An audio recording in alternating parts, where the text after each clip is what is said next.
Now to local issues. Sir, last year we met against the backdrop of your exceedingly new Kent Police model. A model designed to end the silo culture. A model designed to put neighbourhood at the heart of policing in Kent. A model now so old, it's no longer new. In fairness, a model created from a need to save considerable amount of money as a result of budget cuts. I think we all accept something had to give. I have been to a number of meetings and presentations over the last 12 months. Sadly, I detect there is a reluctance to speak out in any way that may be viewed as a criticism of the model. To do so may be regarded as, how shall I put this, career limiting. Well, I'm not sure if I was ever promotion material, and now I fear I may have left it a bit late. It brings to mind the quote by movie mogul Samuel Goldwyn. I don't want any yes men around me. I want everyone to tell me the truth, even if it costs him his job. Well, sir, you know me. Last year I highlighted some of the pitfalls and risks with the new model. After a year, it must be timely to assess the success or otherwise of the KPM. Has it achieved its principal objectives? Have the risks and pitfalls been avoided? Sir, you wanted to see the end to the silo culture. Our old intelligence-led policing model produced a multitude of teams, all doing their part of the job, from core section to intelligence, onto crime group, in the sausage factory, processing prisoners, and everything in between, with each part owning their little bit of the process, a bit like a production line. Silos were king. Well, the king is dead, long live the king. We have certainly reduced the number of silos, but they have grown into bigger, better, improved silos. Why? Well, I strongly suspect it's about something I will come on to in a moment. But have we really developed the Team Kent approach? Is the emphasis too focused on individual directorates' parts of the business? Why am I going to release my officers from my directorate to assist another unless there is something in it for me? Let me give you a simple example, sir. A central response officer on restricted duties following a serious operation couldn't do response work. He was station bound, but he could assist neighbourhood by taking statements, for example. His own command wouldn't let him do this, as he was central response. That cannot be right, sir, and I know that's not what you ever intended. Mr. Learmonth, you wanted to put neighbourhood policing at the heart of your model. In fairness, we all knew it would be different from the old neighbourhood. Let me tell you what neighbourhood officers tell me. There isn't much neighbourhood in this model. Once they have dealt with prisoners, crime reports, the diary car, constant supervisions, there isn't any time left. They rarely, if ever, get on to their allocated districts. They describe neighbourhood as a volume crime team, just in uniform. But I would hate you to think it's all doom and gloom, because I know, as you do, that officers day in and day out do a fantastic job and deliver a great service to the people of Kent. Now let me move on to a subject that I believe is the most important facing this force: performance. Sir, you probably think I sound like a broken record, but in reality some things need to be said and resaid. I am of the firm belief that our performance culture is having a negative impact on the way we police this county. It is having a negative impact on the officers and staff of this proud force. Yes, we should detect crime. Yes, we should deter crime. Yes, we need to make sure officers are working, but working in the widest sense of what police officers do day in, day out. In November last year, I warned that performance around crime may suffer. If your model was to survive and flourish with neighbourhood policing at its very heart, then I urged you and your ACPO colleagues not to panic. I urged the police authority to support you and play their part in holding the line. Sir, I distinctly remember you nodding. Your ACPO colleagues nodded. Representatives from the police authority were nodding too. It was like synchronised nodding. I thought we had a consensus. I thought we had an agreement. I thought we would move away from the old religion of performance, performance, performance.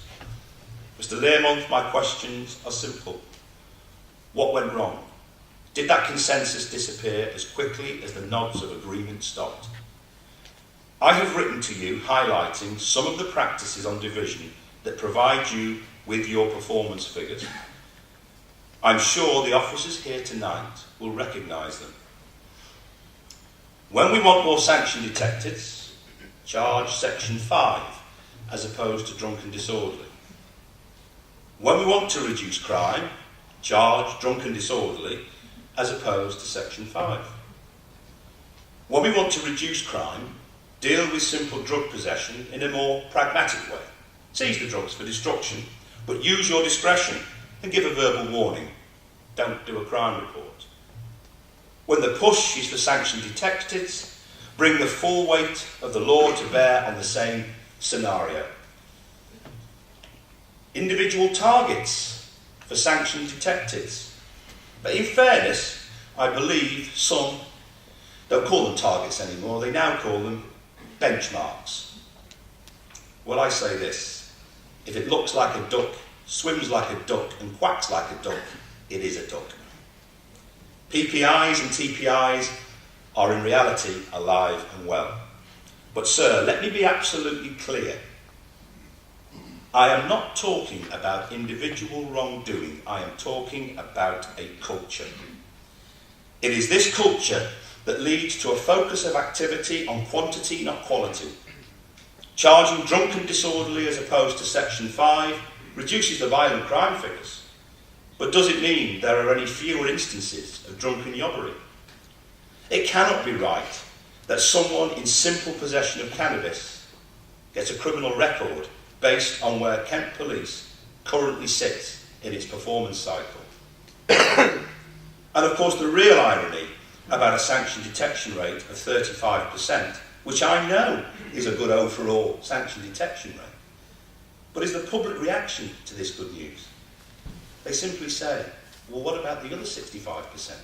And they do that because they don't understand. And I know that performance pressures encourage officers to take shortcuts, encourage officers to be imaginative. How? Well, too often I'm representing them in the misconduct arena. Too often this leaves them vulnerable. 3 weeks ago, I represented 2 officers who had to resign. 27 years of experience walked from Kent Police. Were these officers corrupt? No. Were they bad officers? No. Had they fabricated evidence to stitch up a defendant? No. Simply one of them had met their arrest target for the month. The other hadn't. They felt under enormous pressure. They twisted the facts to give the arrests to the officer who hadn't met their target. Yes, they told a lie, but the sole motive was to satisfy the performance culture on their unit. Yes, they had to go. We cannot and do not endorse dishonesty. But I say, what a sad day for Kent Police.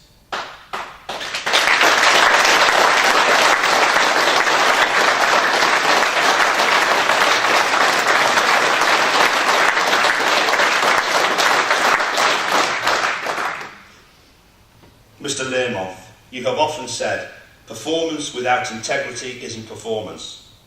And we can all agree with that. We can also agree with you when you make it clear that it's the police's job to detect crime, but not at any cost. These are fine words, Chief Constable, and I acknowledge recent efforts to reinforce this message. However, the first step to changing our performance culture is to recognise there is one. The second step is to understand that we will not change that performance culture by using the blame culture. Let me say this, and let me be clear. This organisation runs on the goodwill of officers. Let me be equally clear with this. That goodwill is going, and soon what little is left will be gone.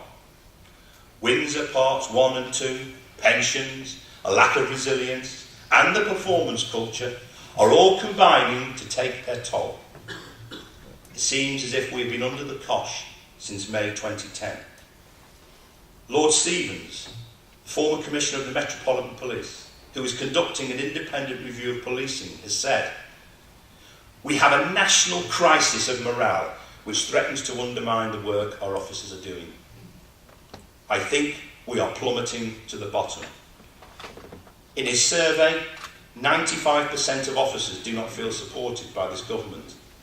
And Chief Constable, I have to say, officers feel equally unsupported by ACPO, the very people who purport to lead them. A national crisis of morale. Chief Constable, I know you recognise that Kent is not immune to this national crisis. I know there are times when, putting it mildly, I probably irritate you ever so slightly. But I have a responsibility to speak up for nearly 3,500 officers. That's my job. I'm often their only voice. I do that having listened to them through a variety of means. A team of local reps who often do much of their work in their own time. Emails, telephone calls, and yes, good old-fashioned chats. I do feel that now is the time for listening.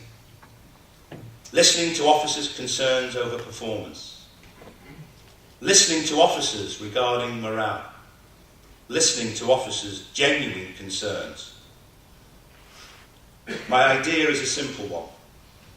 Let's work together to fully understand what the issues are. Let's talk directly to officers in an environment that encourages and enables them to properly air their views and frustrations without the fear of an adverse reaction. I don't want a series of focus groups or workshops that are nothing more than a forum for a good old-fashioned moan. I want some proper independent research to look at and examine the issues so that we all better understand. It's in all our interests to try and find solutions, to try and tap into the wealth of experience of officers who have to make less than perfect systems work. Chief Constable, I want to work with the force. We are even prepared to invest in that research. I invite you to work with us in our endeavours. Thank you for listening.